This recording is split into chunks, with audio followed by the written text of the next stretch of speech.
Hello learners, how are you all? I hope so आप सब एकदम फिट फाइन एंड हेल्दी होगे। सो आज के इस वीडियो में हम लोग पढ़ने वाले हैं सबसे पहला चैप्टर हिस्ट्री का, class 10, that is historiography development in waste.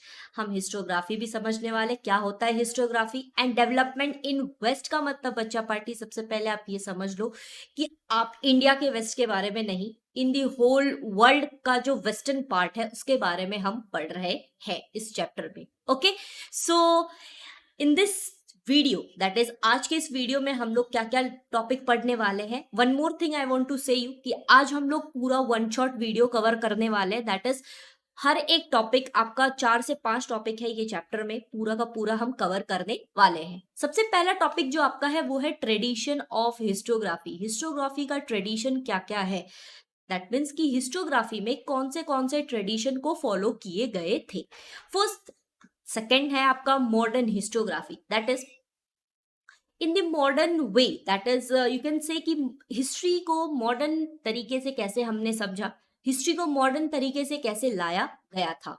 Next is development of scientific perspective in the Europe in and historiography, that means कि यूरोप में कैसे एक साइंटिफिक वे में हिस्ट्री का डेवलपमेंट हुआ एंड कैसे हम हिस्ट्री को पढ़ते हैं in the scientific way. Okay, next one is notable scholars. तो ये 4 टॉपिक है जो आपको कवर करना है इस पूरे चैप्टर में। आपने तो बहुत सारे ऐसे स्टूडेंट हैं जिन्होंने ये चैप्टर पढ़ लिया है, तो उनको पता है कितने चैप्टर कितने टॉपिक है। अगर बहुत सारे ऐसे भी है जिन्होंने नहीं पढ़ा है, बट कोई बात नहीं, आज आप पढ़ लोगे अच्छे से।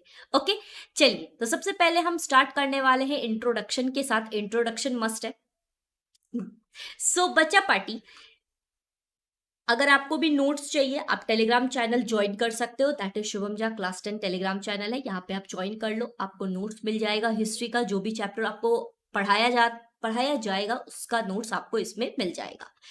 सो बच्चे पार्टी, लेट्स स्टार्ट। आज हम लोग इंट्रोडक्शन से स्टार्ट करते हैं हिस्ट्री को। सो क्या होता है हिस्ट्री, मैंने आपको बहुत पहले, that is almost 10 to 15 days पहले एक वीडियो मैंने बनाया था जिसमें मैंने आपको बताया था how to score out of marks. उसमें मैंने एक वर्ड यूज किया था, दैट इज कैसे आप हिस्ट्री में आउट ऑफ मार्क्स स्कोर कर सकते हो। हिस्ट्री क्या होता है?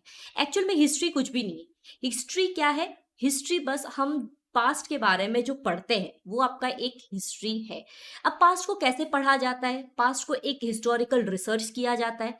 पास्ट को आप कैसे लिख सकते हो, पास्ट को आप कैसे यू कैन से स्टडी कर सकते हो इन द क्रोनोलॉजिकल वे। इनका मेन ऑब्जेक्टिव क्या है? दैट इज क्रोनोलॉजिकल वे में जब हम हिस्ट्री को पढ़ते हैं, उनके पास्ट इवेंट्स के बारे में जानते हैं, उनके साथ हम इंटरकनेक्ट कर पाते हैं, तो उसे हम लोग क्या कहेंगे? उसे हम लोग कहते हैं हिस्ट्री।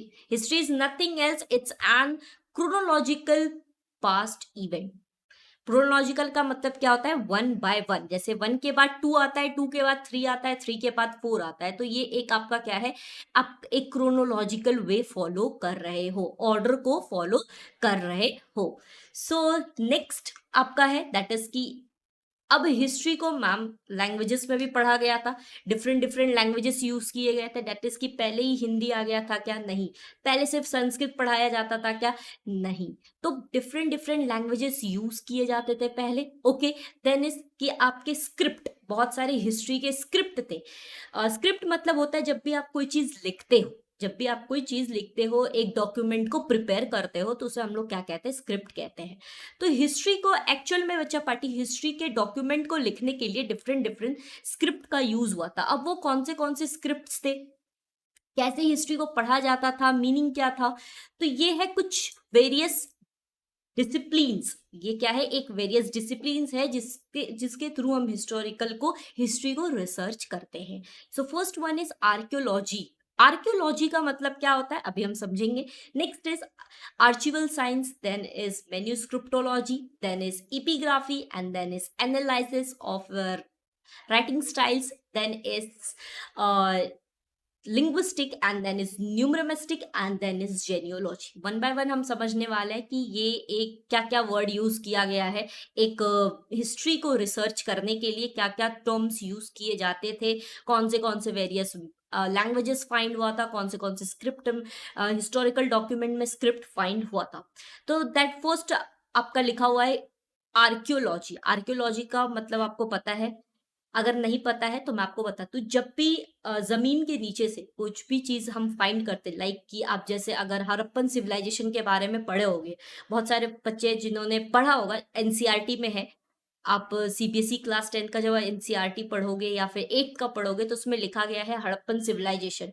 दैट इज कि हड़प्पन सिविलाइजेशन को बारे में हम लोग को पता कैसे चला। तो जमीन के नीचे से जब भी हम लोग को कुछ भी मिलता है तो उसके थ्रू हम लोग जब पढ़ते हैं, उसको रिसर्च करते हैं, तो उसको हम लोग क्या कहेंगे? आर्कियोलॉजी कहेंगे। ओके। डायनासोर किसी ने देखा नहीं, बट कैसे हम मानते हैं कि डायनासोर है? तो जमीन के नीचे उनका कोई कुछ बॉडीज, बोन्स फाइंड किया गया था, तो उसके थ्रू हम समझते हैं कि डायनासोर थे। तो ये आपका क्या हो गया? आर्कियोलॉजी हो गया। Next one is archival science. Archival का मतलब होता है एक ऐसा जगह जहाँ पे आपका डॉक्यूमेंट स्टोर किया जाता है। अब ऐसा जगह जहाँ पे डॉक्यूमेंट स्टोर है, उसे हम साइंटिफिकली पढ़ रहे हैं, तो उसे क्या कहा जाता है? आर्चिवल साइंस कहा जाता है। Next is मैन्यूस्क्रिप्टोलॉजी। मैन्यूस्क्रिप्टोलॉजी का मतलब क्या हो गया? एनीवन? ओके। मैन्यूस्क्रिप्टोलॉजी का मतलब हो गया कि आप हिस्ट्री को पढ़ रहे हो, किसके थ्रू? एक लिटरेचर के थ्रू। जब आप पढ़ते हो, एक ऐसा डॉक्यूमेंट को आप पढ़ रहे हो जो हैंड राइटिंग में लिखा हो। लाइक कि मैं अगर यहाँ पे अपना नाम लिख रही हूँ, okay, for example, wait a minute, यहाँ पे मैं अपना नाम लिख रही हूँ, नीलिमा। ओके। तो यहाँ पे जब आप पढ़ रहे हो तो ये क्या है? ये एक हैंड राइटिंग बेस है। दैट मीन्स कि ये आपका मैंने लिखा है। तो जब भी आप ऐसा डॉक्यूमेंट जब भी आप पढ़ते हो जो हैंड रिटन हो, लाइक आप फॉर एग्जाम्पल ऐसे लिखते हो, तो ऐसे आपका क्या है? हैंड रिटन है। तो जब भी आप हैंड रिटन कोई भी नोट्स या फिर डॉक्यूमेंट पढ़ते हो तो उसे हम लोग क्या कहते हैं? मैन्यूस्क्रिप्टोलॉजी पढ़ते हैं। तो पहले के टाइम में जो भी हैंड बेसिस डॉक्यूमेंट फाइंड हुए थे, उस पे रिसर्च किया जाता था, उसे ही कहा जाता है क्या? उस हिस्ट्री को कहा जाता है मैन्यूस्क्रिप्टोलॉजी। नेक्स्ट हम लोग पढ़ने वाले हैं, okay wait a minute, okay, ये रफ कर देती हूँ मैं। चल, नेक्स्ट आपका जो टॉपिक है वो क्या है? इपीग्राफी। इपीग्राफी का मतलब क्या होता है? Study of inscription. इंस्क्रिप्शन का मतलब क्या होता है? अब देखो, आप बहुत सारे फोर्ट्स पे गए होगे घूमने के लिए, विजिट किए होगे, या फिर आप बहुत सारा ऐसा स्टोन पिलर्स को देखे होगे जिसपे कुछ ना कुछ लिखा रहता है। अब वो लिखा कैसे जाता है? क्या पेन से लिखा जाता है? पेंसिल से लिखा जाता है? नहीं। वो एक वे होता है लिखने का, एक स्टोन्स को यूज किया जाता है, शार्प स्टोन्स को यूज किया जाता है, वेपन्स बनाया जाता है, उसके थ्रू लिखा जाता है। उसे हम लोग क्या कहते हैं? उसे हम लोग कहते हैं इंस्क्रिप्शन। तो जब भी हम एक इंस्क्रिप्शन को पढ़ते हैं तो उसे हम लोग क्या कहेंगे? इपीग्राफी कहेंगे। Next is analysis of lettering style. मतलब जब भी हम लेटरिंग मतलब डिफरेंट डिफरेंट राइटिंग को, जब हम राइटिंग स्टाइल्स को पढ़ते हैं, कोई फॉर एग्जाम्पल जैसे संस्कृत में लिखा जाता था, कोई प्राकृत लैंग्वेज में लिखा जाता था, तो डिफरेंट डिफरेंट लैंग्वेज जब यूज किया जाता था, उसके स्टाइल्स जो भी एनालाइज करते थे, लाइक रिसर्च करते थे, उसे हम लोग क्या कहते हैं? Analysis of the lettering style. Next आपका जो टर्म है वो क्या है? लिंग्विस्टिक। लिंग्विस्टिक का मतलब क्या होता है? Study of languages. Study of languages, different different languages के बारे में जब हम पढ़ते हैं तो उसे हम लोग क्या कहते हैं? Study of languages. यहाँ पे याद रखना, ये आपका लेटरिंग वर्ड यूज किया गया, that means return. In the return way different different writings को हम लोग क्या कहते हैं? लेटरिंग स्टाइल कहते हैं। बट लिंग्विस्टिक आपका क्या हो गया? डिफरेंट डिफरेंट लैंग्वेजेस जो बोले जाते थे या फिर लिखे जाते थे, स्टडी किया, उस लैंग्वेजेस पे जो स्टडी किया गया है उसे हम लोग कहते हैं linguistic. Then is numismatic. Numismatic मतलब क्या होता है? Study of coins. कॉइन्स के बारे में जब हम लोग पढ़ते हैं तो पहले ही क्या मैम ये 10 रुपए का कॉइन था? नहीं, डिफरेंट डिफरेंट कॉइन्स को यूज किया गया था। लाइक पहले आपका गोल्ड का कॉइन था, सिल्वर का कॉइन आया, उससे पहले आपका कॉपर का कॉइन था, ब्राउन्स का कॉइन था। डिफरेंट डिफरेंट कॉइन्स जो यूज किए गए थे, 25 पैसे, 50 पैसे, तो ये आपका कॉइन्स के थ्रू हम समझते हैं कि वो कौन सा ईयर था, कौन सा आपका मतलब किस ईयर में यूज किया जाता था, उसके बारे में हम जानते हैं। तो वो आपका क्या है? एक न्यूमनोमिस्टिक है। मतलब हम हिस्ट्री को पढ़ रहे हैं किसके थ्रू? हिस्ट्री को जान रहे हैं किसके थ्रू? कॉइन्स के through. Next is genealogy. Genealogy का मतलब होता है स्टडी ऑफ लिंगन। लिंगन का मतलब होता है आपका फैमिली ब्रांच। लाइक आपके ग्रैंड पेरेंट्स हो गए, ग्रैंड पेरेंट्स के बाद आपके फादर हो गए, फादर के बाद आप हो गए, आपके बाद आपका नेक्स्ट जनरेशन होगा, या फिर ग्रैंड पेरेंट्स से जो पहले ग्रैंड पेरेंट्स थे वो भी, अब वो आपका जो एक फैमिली ब्रांच है, आप कहाँ से बिलोंग कर रहे हो, कहाँ से फैमिली आई है, वो आपका क्या है, लिंगन है, उसे हम लोग क्या कहते हैं, लिंगन कहते हैं। तो जब भी हम लोग एक फैमिली ब्रांच के बारे में पढ़ते हैं, एंसेस्टर्स के बारे में पढ़ते हैं, उसे हम लोग क्या कहेंगे, जेनियोलॉजी कहेंगे। वैसे ही एक बात मैं आपको बताना चाहती हूँ, ये जो जितने भी टर्म यूज किए गए हैं, archaeology, archival science, manuscriptology, epigraphy, analysis of lettering styles, linguistic, numismatic, genealogy, ये आपका कहीं ना कहीं 1 से 2 मार्क्स के क्वेश्चन में पूछा जाएगा, चाहे तो फिल इन द ब्लैंक्स में आपको पूछ लिया जाएगा या फिर आपके मैच द फॉलोइंग में पूछा जाएगा। तो आपको ये पूरे वर्ड्स का मीनिंग पता होना चाहिए। सो बच्चे बड़े, यहाँ पर हमने देख लिया कि कौन से लैंग्वेजेस के थ्रू हम लोग हिस्ट्री को पढ़ते थे, या फिर एक हिस्टोरिकल डॉक्यूमेंट को जो उसके स्क्रिप्ट्स थे उसके थ्रू हम लोग कैसे हिस्ट्री को पढ़ते थे। चलिए अब हम लोग आते हैं नेक्स्ट टॉपिक पे। सबसे पहला टॉपिक दैट इज आपका ट्रेडिशन ऑफ हिस्टोग्राफी। हिस्टोग्राफी का ट्रेडिशन क्या था? ट्रेडिशन पढ़ने से पहले हम ये देखते हैं हिस्टोग्राफी का मतलब क्या होता है। एक ऐसा राइटिंग, या फिर आप कह सकते हैं writing of the critical historical narrative is known as the historiography. जब भी हम कोई नरेशन को लिखते हैं उसे हम लोग क्या कहेंगे, हिस्टोग्राफी कहेंगे। अब ये नरेशन का मतलब क्या होता है? नरेशन का मतलब होता है कि फॉर एग्जाम्पल जैसे मैं आपको हिस्ट्री अभी पढ़ा रही हूँ और मैं आपको कहती हूँ कि यस ये आपका ट्रेडिशन ऑफ हिस्ट्री, आप उसे लिखो, तो क्या आप सेम टू सेम वैसा ही लिखोगे जैसा मैंने लिखा है? नहीं, आप कहीं ना कहीं क्या करोगे, आप अपने लैंग्वेजेस में लिखने की कोशिश करोगे, आप कहीं पे ऑफ दी कुछ मतलब डिफरेंट लिखने की कोशिश करोगे। आपका कहने का मतलब सेम है बट आपका लिखने का थोड़ा स्टाइलिंग अलग है। ओके, तो ये हर कोई अपने तरीके से लिखता है। लाइक कि आंसर्स आप जब भी जाते हो एग्जाम हॉल में, या फिर कोई भी आंसर अगर लिख रहा है, किसी एग्जाम छोड़ो, आप नोट्स देख लो, आपका नोट्स लिखने का तरीका अलग होगा, किसी और का अलग होगा। तो ये जो डिफरेंट डिफरेंट जो नोट्स बनाने के जो तरीके होते हैं उसे हम लोग क्या कहते हैं, उसे हम लोग कहते हैं नैरेटिव। दैट मीन्स कि हम जब भी कुछ स्टोरी बता रहे हैं तो हर किसी के स्टोरी में क्या होगा, डिफरेंट डिफरेंट नरेशन होगा, डिफरेंट डिफरेंट स्टाइल होगा कहने का।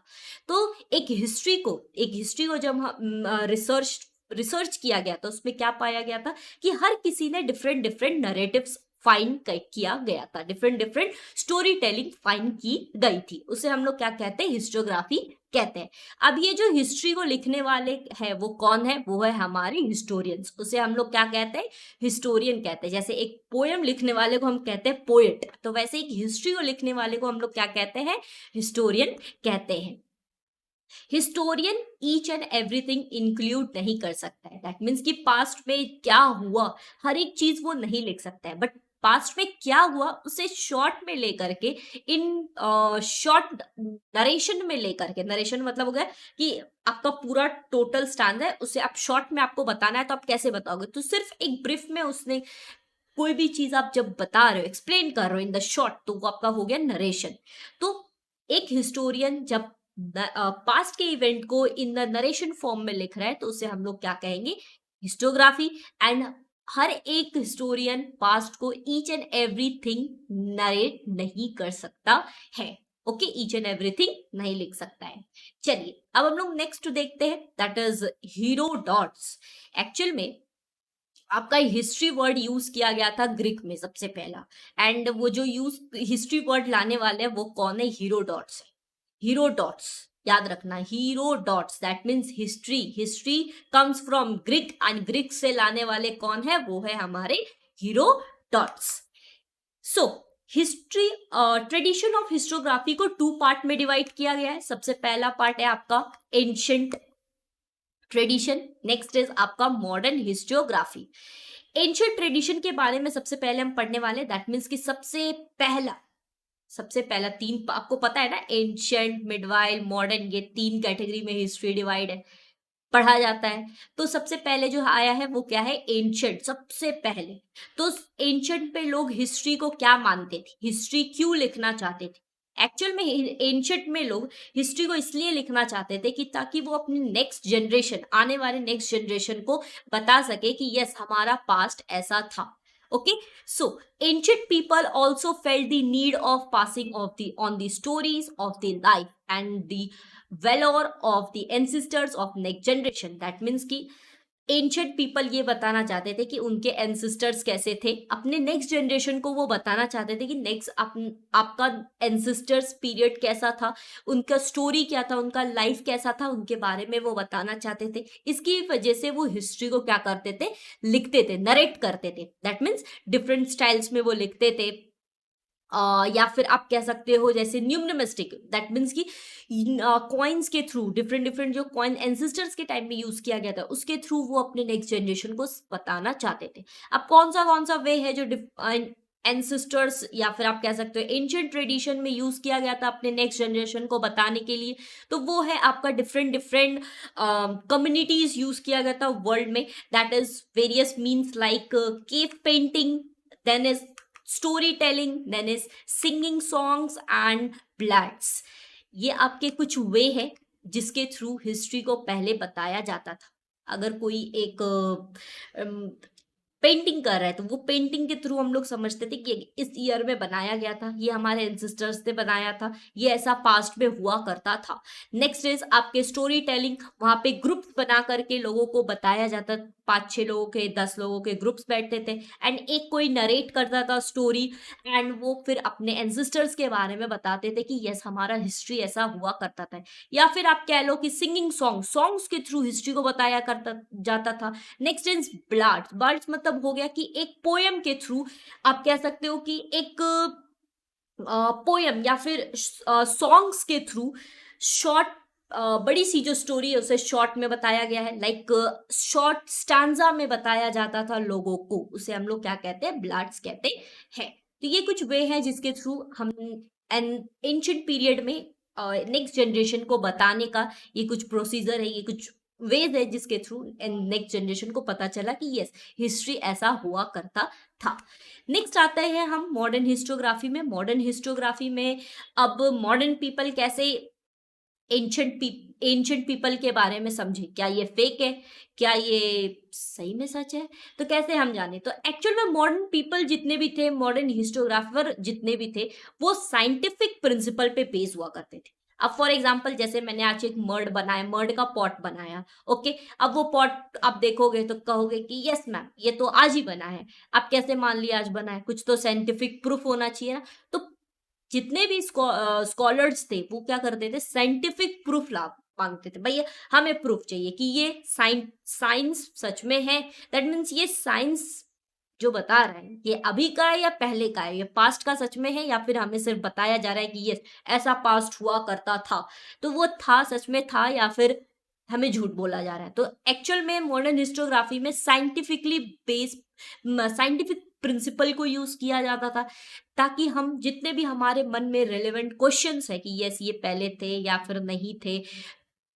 जैसे फॉर एग्जाम्पल आप शिवाजी के बारे में जानते हो, शिवाजी के बारे में आप कैसे जाने, उनके फोर्ट्स आपने देखा, उनकी स्टोरी आपने जानी, तो क्यों स्टोरी पे आप क्या सिर्फ ब्लाइंडली बिलीव कर लेते, नहीं, आपको स्टोरी आप कैसे बिलीव किए कि यस पहले शिवाजी थे, उनके different different you can say materialistic से, लाइक उनके फोर्ट से, उनके क्लोथ से जो म्यूजियम में रखा गया है। म्यूजियम में क्यों रखा गया है, क्योंकि नेक्स्ट जनरेशन को पता चलना चाहिए, वो एक साइंटिफिकली प्रूफ है कि यस पहले शिवाजी थे।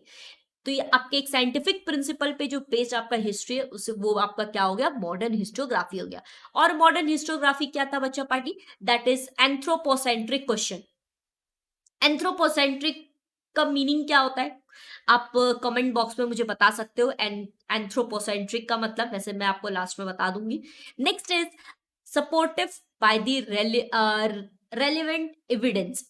दैट मीन्स कि आपके प्रूफ, मैंने बोला ना कि साइंस पे हम कैसे बिलीव करें, कुछ प्रूफ होना चाहिए। तो जब आपका एक प्रॉपर एविडेंस रहे, फैक्ट एविडेंस रहे, तो वो आपका क्या कहलाएगा, साइंटिफिक प्रिंसिपल कहलाएगा कि यस ये साइंटिफिक है, प्रूफ है हमारे पास। तो ये एक मॉडर्न हिस्टोग्राफी में यूज किया जाता था। नेक्स्ट आप क्या आता है, that is history present a graph of mankind journey with the help of the past human dates. That means कि हम हिस्ट्री को कैसे पहचाने, हिस्ट्री की जर्नी को कैसे पहचाने, ह्यूमन बीइंग की जर्नी को कैसे पहचानेंगे, वो है ह्यूमन डीड्स से, ह्यूमन के वेज से। लाइक कि ह्यूमन ने जैसे कॉइन्स रखा या फिर कोई भी मटेरियल रखा, स्टोन्स रखा, फोर्ट्स रखा, बिल्डिंग्स था, पॉट्स यूज किया जाता था, कॉपर प्लेट्स यूज किया जाता था। ये सारी चीजें जो पास्ट पे थी उसे देख करके हमने समझा कि यस, ये ऐसे पहले ह्यूमंस रहते थे एंड ये सारी चीजें ह्यूमन यूज किया करते थे। ओके, सो यहाँ तक आपको समझ में आ गया होगा, आई होप सो। आपको मैंने एक मत मीनिंग नहीं बताया सिर्फ, वो है एंथ्रोपोसेंट्रिक। आई होप इसका मीनिंग आप बता दोगे मुझे कहाँ पे, कमेंट बॉक्स में। ओके, नहीं पता है गूगल पे सर्च कर लेना, काफी आसान सा मीनिंग है, आप जैसे ही देखोगे आपको पता चल जाएगा कि ये एंथ्रोपोसेंट्रिक का मतलब क्या होता है। चलिए नेक्स्ट हम लोग आते हैं, that is next topic, development of scientific perspective in the Europe and historiography. Europe में कैसे एक साइंटिफिक वे में, साइंटिफिक पर्सपेक्टिव से हिस्ट्री का डेवलपमेंट हुआ था यूरोप में। वेस्ट के बारे में जब हम बात कर रहे हैं तो बेसिकली ये आपके बुक में जो दिया गया है ना, वो यूरोप के बारे में ही ज्यादातर बताया गया है, और ज्यादा आप कोई भी कंट्री के बारे में आप यहाँ पे नहीं देखोगे, यूरोप के बारे में ही ज्यादा आपको बताया गया है। तो यूरोप में हिस्ट्री को पढ़ने के लिए क्या क्या साइंटिफिक पर्सपेक्टिव यूज किया गया था, क्या क्या साइंटिफिक पर्सपेक्टिव के डेवलपमेंट हुए थे। So first point is that till the 18th century, Europe had CE. CE का मतलब क्या होता है? Before that is CE का मतलब क्या होता है? किसी को पता है? काफी आपने पढ़ा होगा, आप हिस्ट्री पढ़ रहे हो सिंस 6 to 7 स्टैंडर्ड, तो आपको सी का मतलब पता होगा, कमेंट इन बॉक्स। तो ये कुछ भी नहीं है, सेंचुरी है, ठीक है। तो 18 सेंचुरी, इतना कुछ भी नहीं है सी का मतलब। तो 18 सेंचुरी में Europe and had achieved a remarkable progress in the field of the philosophy and science.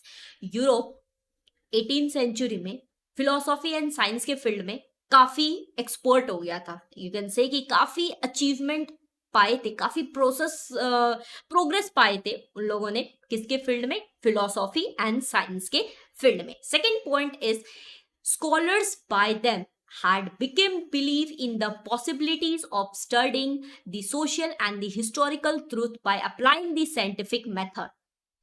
जितने भी स्कॉलर्स थे उन लोगों को कैसे पता चला कि भाई हिस्ट्री में पहले ऐसा पास्ट हुआ करता था, या फिर वो बिलीव क्यों करे? बिलीव करने का सबसे बड़ा फैक्ट क्या है उनके पास, कि उनके पास एविडेंस था। एंड सेकंड, एविडेंस के बेस पर उन्होंने क्या बनाया?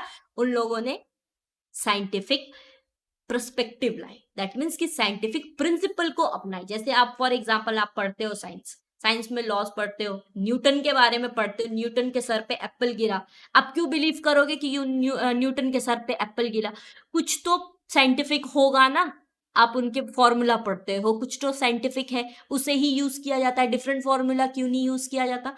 तो दैट इज साइंटिफिक, इसे हम लोग यूज करना ही है, क्योंकि ये एक प्रूफ है, एविडेंस है, इसके थ्रू ही हमें पता चलेगा। तो जितने भी स्कॉलर्स थे उन्हें पता कैसे चला हिस्ट्री के बारे में, या फिर वो हिस्ट्री को क्यों मानने लगे? क्योंकि उनका जो भी एक उस टाइम का सोशल या फिर हिस्टोरिकल ट्रुथ था, वो किस पे बेस्ड था, वो अप्लाई किस पे करते थे? वो करते थे साइंटिफिक मेथड पे। Next is now the philosophical decision forced more and more on the objective of history and historiography. जितने भी फिलोसॉफी डिस्कशंस थे आपके, वो मोर एंड मोर फोकस किस पे हुए थे? हिस्ट्री पे एंड उसके हिस्टोग्राफी पे। हिस्टोग्राफी का मतलब क्या है वो मैंने आपको बता दिया है। चलिए अब हम लोग नेक्स्ट देखने वाले हैं।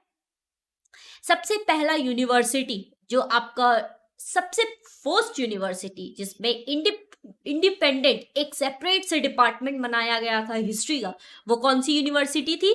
वो थी आपकी गर्जिन यूनिवर्सिटी। ये आपके 1737 सेंचुरी में फाइंड हुआ था। इसमें हम ये जर्मनी में है, एंड यहाँ पे आपके सबसे पहले इंडिपेंडेंट डिपार्टमेंट फाइंड किए गए थे हिस्ट्री के। ओके, तो ये क्वेश्चंस आपके फिल इन द ब्लैंक्स में आ सकते हैं कि which was the first university where independent department of history was found? That is Georgian University in 1737 century. Okay. So ये कुछ क्वेश्चंस है आपको। अभी तक हमने जितना भी टॉपिक पढ़ा है, टू टू टॉपिक हमने पढ़ लिया है, उसके बारे में 2 to 3 टॉपिक, उससे रिलेटेड आपके कुछ क्वेश्चंस है। First question is, dash the Greek of the philosopher use the term history for the first time. ये आपके ऑप्शंस है, यू हैव कहाँ पे करना है आंसर, आपको आंसर देना है कमेंट में। Next question is, dash questions are about the deeds of members of the ancient human societies of particular period, this are the options, and आपको आंसर बताना है कमेंट में। अगर आपने वीडियो को अच्छे से देखा है अभी तक तो आप जरूर आंसर बताओगे, ओके। एंड वो बच्चे जिन्होंने ऑलरेडी पढ़ लिया है या फिर वो बच्चे जिन्होंने अभी तक नहीं पढ़ा है, अगर आप वीडियो देख रहे हो तो कुछ तो समझ में आया होगा यहाँ तक, आंसर्स कमेंट में जरूर बताना, ओके। क्वेश्चन को सॉल्व करोगे तो आपको आपका फैक्चुअल मतलब आपको लगेगा हाँ कुछ तो मैंने पढ़ा है, मुझे आता है क्वेश्चंस, मैं सॉल्व कर सकता हूँ या कर सकती हूँ, ओके। चलिए नेक्स्ट क्वेश्चन इज, मैन्यूस्क्रिप्टोलॉजी का मतलब क्या होता है? स्टडी ऑफ राइटिंग डॉक्यूमेंट, या फिर स्टडी ऑफ लिंगिन, या फिर स्टडी ऑफ इंस्क्रिप्शन, या फिर स्टडी ऑफ कॉइन्स। इसका मतलब क्या होता है आपको कमेंट बॉक्स में आंसर बताने हैं। नेक्स्ट हम आते हैं नोटेबल स्कॉलर्स। अब कौन से नोटेबल स्कॉलर्स थे? स्कॉलर्स मतलब हो गया कि वो ऐसा व्यक्ति जिन्होंने हिस्ट्री के बारे में पढ़ा है या फिर उनको बहुत कुछ पता है कि यस हिस्ट्री में ऐसा हुआ करता था। चलिए, तो सबसे पहले जो हमारे नोटेबल स्कॉलर्स है वो कौन है? रेने डिस्कार्टर्स। यहाँ पे ईयर लिखा गया है 1950, 1915, 96 टू डी 1650। इसका मतलब क्या हो गया? 2 ईयर लिखा हुआ है। फर्स्ट ईयर दैट इज 1596 में इनका बर्थ हुआ था एंड 1650 में इनका डेथ हुआ था। तो रेने डिस्कार्टर्स ये आपके स्कॉलर्स थे। Before going to the notable scholars, इनको समझाने से पहले मैं आपको बताना चाहती हूँ कि जब भी हम नोटेबल स्कॉलर्स पढ़ेंगे तो आपको 2 चीज याद रखने हैं। आप क्लास 10th में हो, जब भी आप आंसर्स लिखने के लिए जाओगे तो 2 चीजें आपको याद रखनी है। वो क्या है कि एक उन्होंने कौन सा बुक लिखा था, ओके, और उनके ओपिनियन क्या क्या थे। आप उनके ओपिनियन क्या क्या थे, अगर ये 2 चीज आप मेंशन कर दे रहे हो तो फिर आपको मार्क्स अच्छा मिलेगा। दैट मीन्स अगर बुक्स बता दे रहे हो कि यस इन्होंने कौन सी बुक्स लिखी थी एंड इनका ओपिनियन क्या था, ये क्या कहना चाहते थे उन बुक्स में, इनका क्या मानना था हिस्ट्री के बारे में, तो आपको फिर मार्क्स मिलेगा। And one more thing, that is यहाँ पे आपके ईयर लिखे गए हैं 1596 टिल दी 1650। अगर आपको याद रहेगा एग्जाम में तभी लिखना, वरना मत लिखना। ईयर जब याद रहे तभी लिखो, वरना मत लिखो, क्योंकि मार्क्स कटेंगे। आपके जितने भी एग्जामिनर होते हैं, लाइक आपके जो आंसर्स को चेक करते हैं, वो सबसे पहले यही देखते हैं कि ईयर्स लिखा गया है कि नहीं। आप पूरा आंसर अच्छे से लिखे हो बट ईयर आपने गलत लिखा है तो आपका मार्क्स कटने का पूरा चांसेस है, ओके। तो ईयर अगर आप कॉन्फिडेंट हो कि यस यही ईयर है तभी लिखना, वरना मत लिखना। चलिए, तो सब ये आपका डाउट क्लियर हो गया। सो इसे मैं इरेज कर देती हूँ, वेट। चलिए, तो रेने डिस्कार्टर्स के बारे में हम पढ़ते हैं सबसे पहले। तो Rene Descartes was the foremost among the scholars who insisted on verifying the reliability of historical document by the critical examine। ये एक ऐसे स्कॉलर्स थे जिन्होंने हिस्ट्री को एक हिस्ट्री के डॉक्यूमेंट्स के थ्रू पढ़ा एंड काफी वेरीफाई करके पढ़ा। ऐसे ही नहीं पढ़ लिया कि यस हिस्ट्री को मान लिया, नहीं। साइंटिफिक अगर था भी तो उन्होंने काफी वेरीफाई करके पढ़ा एंड एग्जामिन करके, दैट इज की रिसर्च करके उन्होंने पढ़ा है हिस्ट्री को। उन्होंने बुक लिखा था, कौन सा बुक था, उनका ओपिनियन आपने देख लिया कि उन्होंने क्या कहा कि स्कॉलर्स, वो एक ऐसे स्कॉलर्स थे जिन्होंने हिस्ट्री को वेरीफाई करके पढ़ा है एंड आप कह सकते हो हिस्टोरिकल डॉक्यूमेंट को भी वेरीफाई करके पढ़ा है, प्रूफ के बेस पे पढ़ा है। और कौन से बुक इन्होंने लिखा था, वो है आपका discourse on the method. This was the following suppose to have a great impact on the scientific method research, never to accept anything for the truth until the grounds of doubts are excluded। इसका मतलब ये हो गया, जैसे मैंने आप लोग को बताया कि रेने डिस्कार्टर्स ने हिस्ट्री को पढ़ा किस बेस पे, साइंटिफिक बेस पे। बट साइंटिफिक बेस पे कैसे पढ़ा? वेरीफाई करके पढ़ा कि ये सच में साइंटिफिक है या नहीं है। तो उन्होंने बुक भी वैसे ही लिखा है, क्या? Discourse on the method. That means उनका कहना ये है कि आप हिस्ट्री को तब तक मत मानो जब तक आप पूरा उसके ऊपर बिलीव नहीं करते हो, पूरा सर्च नहीं करते हो। जब तक आप पूरा सर्च नहीं करते, जब तक आप उसके ग्राउंड ऑफ द डाउट तक नहीं जाते हो, पूरी खोजबीन नहीं करते हो, तब तक आप हिस्ट्री को मत मानो। ओके, चलिए नेक्स्ट हम पढ़ते हैं। ये है उनके book the discourse on the method. याद रखना, बुक्स के नाम और ओपिनियन, ये दोनों चीज आप याद रखना। यहाँ पे मैंने पर्पल कलर में हाईलाइट किया है, आपको ये दो चीज बिल्कुल याद रखना है, क्योंकि एग्जाम में जब आप लिखोगे, ब्रीफ आ जाएगा, पूछेगा रेने डिस्कस्टर्स के बारे में, तो ये बिल्कुल आपको याद होना चाहिए। काफी शॉर्ट में मैं आपको यहाँ पे समझा रही हूँ। Next is who is he is volunteer. कौन है ये? है वॉलेंटियर। इनका बर्थ कब हुआ था? 1694 में हुआ था, टिल दी 1778 तक ये रहे थे। इनको कहा जाता है, इनका ओरिजिनल नाम क्या है? Francois Marie Arouet. Francois Marie Arouet काफी लंबा नाम है, बट आपको याद रखना है, क्योंकि आप अगर लिख देते हो कि यस वॉलेंटियर का ये नाम है, तो आपको फिर अच्छा मार्क्स मिलेगा। क्योंकि सबसे पहला जो आपका लाइन होता है ना, एक हम लोग जब आंसर पढ़ते हैं तो सबसे मेन टॉपिक जो आप लिख देते हो, पॉइंट लिख देते हो सबसे पहले, तो वो हाईलाइट करते हैं आपके आंसर्स को। So Voltaire was known as the modern historiographer. उनको क्या कहा जाता था? मॉडर्न हिस्टोग्राफी के फाउंडर कहा जाता था। उनका ओपिनियन क्या था? opined that along with the objective and the chronological, social tradition, trade, economy and the agriculture are the most important historiography.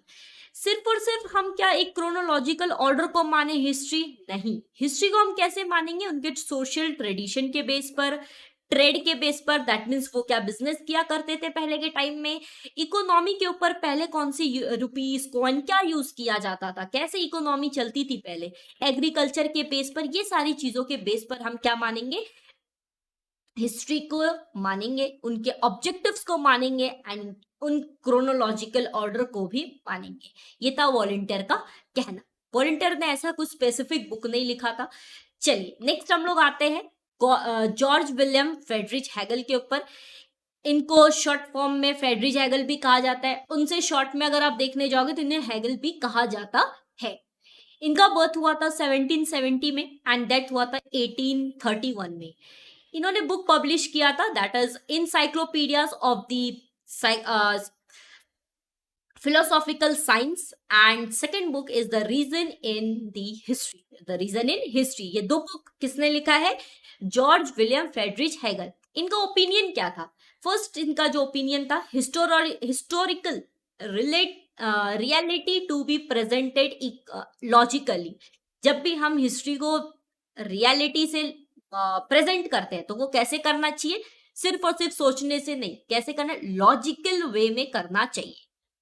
Second is कि timeline of the event indicates the progress. जैसे जैसे year होते गया, progress होते गया। That means कि जैसे आप अभी 2022 में हो तो 23 में क्या होगा? ज्यादा प्रोग्रेस होगा। ओके, तो जैसे जैसे टाइमलाइन इवेंट होते गया, वैसे वैसे प्रोग्रेस होते गया। Next is third, presentation of the history born to change with the new evidence. New evidence के साथ हिस्ट्री क्या हो गया? चेंज होते गया हर बार। जैसे जैसे न्यू एविडेंस आते गए, वैसे डिफरेंट डिफरेंट वे से हम हिस्ट्री को पढ़ते गए। Fourth is the historical method were not of the lesser quantity through they are different from the scientific method, which means historical जितने भी मेथड यूज किए गए थे वो एक लेसर क्वालिटी में नहीं था। क्यों नहीं था? क्योंकि हम उसे साइंटिफिक वे में पढ़ते थे। तो ये कुछ 4 पॉइंट है जिन ओपिनियन था किसका? George William Friedrich Hegel. आप शॉर्ट में से हैगल भी कह सकते हो। तो पब्लिकेशन दैट इज कौन सी लिखी थी एंड ओपिनियन क्या था, ये मैंने बता दिए। चलिए नेक्स्ट हम लोग आते हैं लियोपोल्ड वन रैंक। बर्थ कब हुआ था? 1795 में। डेथ कब हुआ था? 1886 में। बुक कौन सा इन्होंने लिखा था? 2 बुक लिखा था, the theory and the practice on history and second is the secret of the world history. ये 2 बुक लिखा गया था बाय द लियोपोल्ड वन रैंके। इनका ओपिनियन क्या था? emphasized on the importance of information gathered through the original document। एक original document के through information gather करना चाहिए एंड उसके बाद हिस्ट्री को पढ़ना चाहिए। तो इंपॉर्टेंट इनका क्या है? पहले इंफॉर्मेशन को गैदर करो, उसके बाद ओरिजिनल डॉक्यूमेंट के थ्रू इसे पढ़ो। सो सेकेंड ओपिनियन इनका क्या था? Criticised imaginative narrative of history. मतलब हिस्ट्री को सिर्फ और सिर्फ अगर आप पढ़ रहे हो तो पढ़ना नहीं, इमेजिन करके पढ़ना है कि यस पहले ऐसा हुआ करता था, हमने देखा नहीं बट हमें क्या करना है, इमेजिन करना है। ओके, तो ये लियोपोल्ड वॉन रेंके का बुक है एंड उनका ओपिनियन है। नेक्स्ट हम आते हैं कार्ल मार्क्स। इनको थोड़ा अच्छे से पढ़ के जाना क्योंकि इनके बारे में एग्जाम में आता है। 1888 में इनका बर्थ हुआ था, 1883 में इनका डेथ हुआ था। बुक इन्होंने लिखा था कार्ल दास कैपिटल, बहुत फेमस बुक है दास कैपिटल। ओपिनियन इनका क्या था कि human relationship are shaped by the fundamental needs of people and ownership as the will nature of the means of production. That means कि human के nature कैसा होता है, तो human का nature इन्होंने बताया कि बेस्ड होता है नीड के ऊपर। जैसे जैसे लोगों को नीड होते हैं वैसे वैसे क्या होता है, प्रोडक्शन होता है। वैसे वैसे क्या होता है, प्रोडक्शन होता है। कहीं ना कहीं इनका कहना ठीक था कि जैसे जैसे नीड बढ़ता है, लाइक कि हम पहले फैन यूज किया करते थे, फैन के बाद हमें ज्यादा गर्मी लगने लगी, क्या करें, एसी आ गया। तो जैसे जैसे आपका नीड बढ़ते गया वैसे वैसे आप क्या करते गए, आपका मीन्स ऑफ प्रोडक्शन बढ़ते गया। तो ये आपका हिस्ट्री एक बताता है। पहले हिस्ट्री में पंखे हुआ करते थे, पहले पंखे भी नहीं हुआ करते थे, नेचुरल एयर ही था। तो नेचुरल एयर के बाद लोगों को ज्यादा गर्मी लगने लगा, कुछ इन्वेंशन करना चाहिए ऐसा कि घर में लाइक हवा एक बिजली के थ्रू हवा लगे। तो वो एक फैन आया तो हम लोगों को क्या लगा कि ओ अब ज्यादा गर्मी करता है, कुछ ऐसा होना चाहिए जिससे फट से रूम चिल्ड हो जाए, तो एसी हमने लगाया। ओके, तो ये दिखाता है कि कैसे एक हिस्ट्री, पास्ट इवेंट क्या था और प्रेजेंट इवेंट क्या है, तो टाइमलाइन कैसे चेंज हुआ है। Next is human history in is a history of the class culture as the class that owns the means of production in economical exploitation। मतलब कि कुछ लोग ऐसे होते हैं जो क्लास स्ट्रगल, कुछ लोग नहीं, एक्चुअल में जो हम लोग कोई भी चीजों को जब खरीदते हैं ना तो वो उनके क्लास स्ट्रगल पे डिपेंड करता है।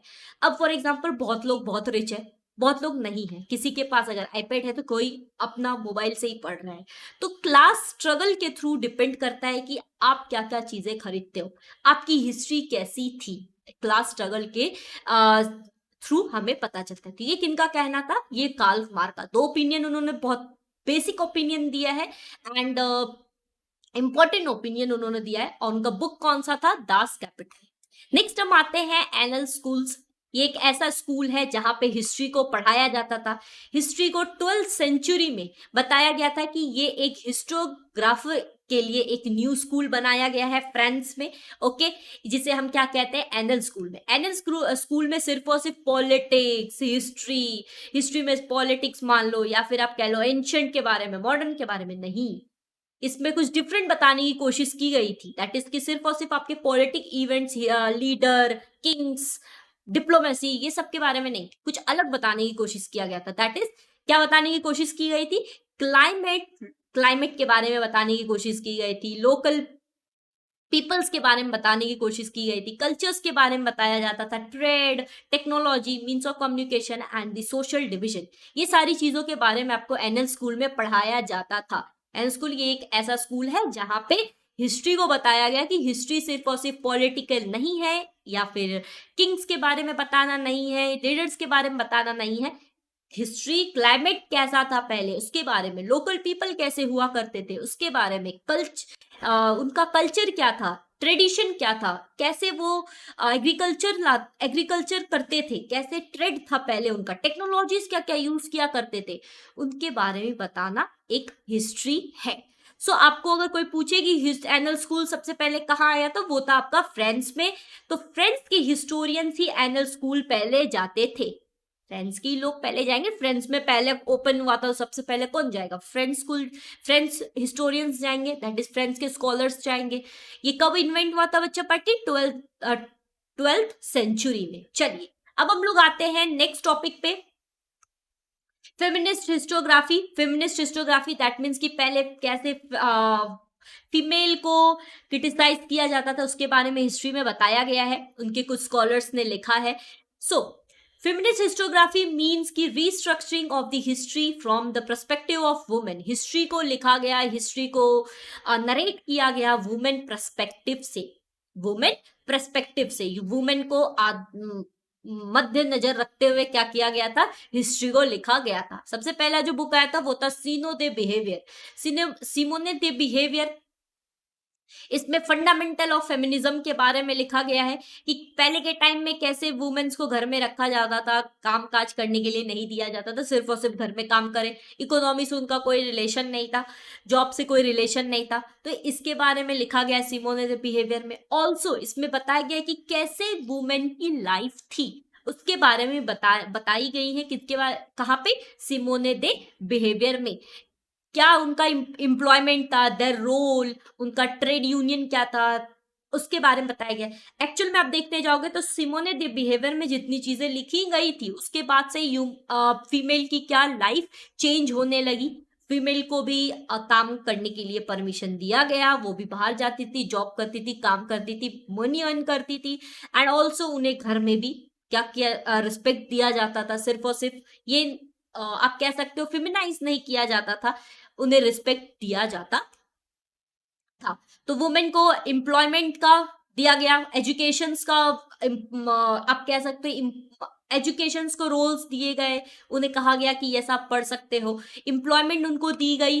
एंड ऑल्सो 1990 के बाद से वुमेन का पोर्ट्रियार्ड चेंज किया एंड ऑल वुमेन को क्या एक इंडिपेंडेंट मिला कि यस आप क्या कर सकते हो, आप भी पढ़ सकते हो, आपका भी ट्रेड होना चाहिए, यूनियन होनी चाहिए, ग्रुप्स होनी चाहिए आपकी भी। एंड ऑल्सो इंस्टीट्यूट उनके लिए बनाया गया कि ह्यूमंस पढ़ सकते हैं, ह्यूमन को उनको जो भी मन करे काम करने का वही काम वो करे। फैमिली को ऑल्सो फैमिली लाइफ भी उनको, बहुत सारे ऐसे थे ना जो आप कह सकते हो कि यस उनको एक वर्ड यूज किया जाता है, मुझे अभी याद नहीं आ रहा है, क्रिटिसाइज किया जाता था। ओके, तो क्रिटिसाइज ना करके उन्हें फैमिली हेल्प करे कि yes you can do what ever you wish.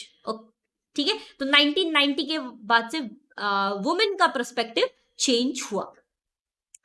Okay, so I hope सो यहां तक आपको समझ में आया होगा। नेक्स्ट है आपका माइकल फोकॉल्ट। 1926 में इनका बर्थ हुआ था, 1984 में इनका डेथ हुआ था। इन्होंने बुक लिखा था archaeological of knowledge, archaeological of knowledge. Also इनका ओपिनियन क्या था कि हिस्ट्री के इवेंट्स को क्रोनोलॉजिकल ऑर्डर में अरेंज अगर कर रहे हो तो वो एक राइट फॉर्मेट होना चाहिए। दैट मीन्स कि arranging historical event in chronological is not right. जब आप हिस्ट्री को अगर क्रोनोलॉजिकल ऑर्डर में नहीं लिख रहे हो तो वो गलत बात है। टाइमलाइन बनाओ कि यस 1950 में ऐसा हुआ था, 1951 में ऐसा हुआ। पहले ये नहीं बताने का कि 1951 में ऐसा हुआ, नहीं, तो पहले ये बताओ कि 1950 में क्या हुआ, तो क्रोनोलॉजिकल ऑर्डर में होना चाहिए। Then is archaeology does not strive to reach and ultimate historical truth but attempts to explain the transition in the past. Historical को जितने भी हिस्टोरियंस थे उनको क्या किया गया था, हिस्टोरिकल ट्रूथ तक अल्टीमेट जाने के लिए तो कहा गया था, बट आर्कियोलॉजी के through. Next is philosophical disorders, the science of the medicine, prisoner administration and the science etcetera should be subject of the historical analysis. So बच्चा पार्टी, आई होप सो कि आपको यहां तक समझ में आया होगा माइकल फोकॉल्ट का ओपिनियन क्या था एंड कौन से बुक उन्होंने लिखे थे। तो ये है आपके कुछ क्वेश्चंस। यहाँ पे आपके जो क्वेश्चंस है, characteristic of the modern historiography, modern historiography के क्या क्या कैरेक्टरिस्टिक थे वो आपको बताना है। Next is discourse on the method, ये किसने लिखा था, जॉर्ज विलियम फ्रेडरिक हेगल या फिर लियोपोल्ड वॉन रेंके, सी रेने डिस्कार्टर्स, डी कार्ल मार्क्स, किसने लिखा था। आपको जितने भी क्वेश्चंस मैंने आप यहाँ पे आपके आए स्लाइड्स पे, आपको क्या करना है, आंसर बताना है कमेंट बॉक्स में। आई थिंक 5 क्वेश्चंस आपको है, पहले 3 क्वेश्चन दिया गया था, अभी 2, 5 क्वेश्चंस आपके हैं टोटल। अगर आप ये वीडियो पूरा अच्छी तरीके से देख लियो तो आप आंसर दे सकते हो कमेंट बॉक्स में। ओके, सो आई होप सो कि आपको यहाँ तक वीडियो पसंद आया हो। एंड अगर कुछ ना समझ में आया हो, you can comment in box. And also telegram channel को ज्वाइन कर लेना, आपको वहां पे नोट्स मिल जाएगा। And next chapter will come soon. आपको कैसा लगा वीडियो कमेंट में बताना। चैप्टर प्लीज एक बार रीड करो, आप वीडियो देख लियो बहुत अच्छी बात है, बट जैसे ही वीडियो आप देखें उसके बाद आप क्या करो, चैप्टर को रीड करो। रीड करने से क्या होगा, आपको थोड़ा क्लियरिटी होगी कि यस मैंने सुना तो ये, बट मैंने पढ़ा तो ये, दोनों में क्या सिमिलैरिटी है, अगर है तो फिर क्लियरिटी आएगी, सिमिलैरिटी होगी तो क्लियरिटी आएगी। ओके, सो इस चैनल को सब्सक्राइब कर देना अगर पसंद आया हो वीडियो। एंड ऑल्सो अगर आपके कोई फ्रेंड ऐसे हैं जिन्होंने अभी तक पढ़ना नहीं स्टार्ट किया है या फिर उनको लग रहा है कि कैसे पढ़े, तो आप उनके साथ ये वीडियो शेयर कर सकते हो, किसी एक फ्रेंड्स के साथ आप शेयर कर सकते हो। ओके, मिलते हैं नेक्स्ट वीडियो में, नेक्स्ट क्लास में, दैट इज चैप्टर नंबर 2 में। एंड ऑल आपको कौन सा हिस्ट्री के बाद आपको क्या चाहिए, सिविक्स चाहिए या फिर ज्योग्राफी चाहिए, वो आप कमेंट कर देना। चैप्टर 1 आपने पढ़ लिया है, नेक्स्ट वीडियो आपको किस पे चाहिए आप कमेंट में बताना जरूर। ओके, तो लाइक करना एंड सब्सक्राइब कर देना चैनल को। Thank you so much.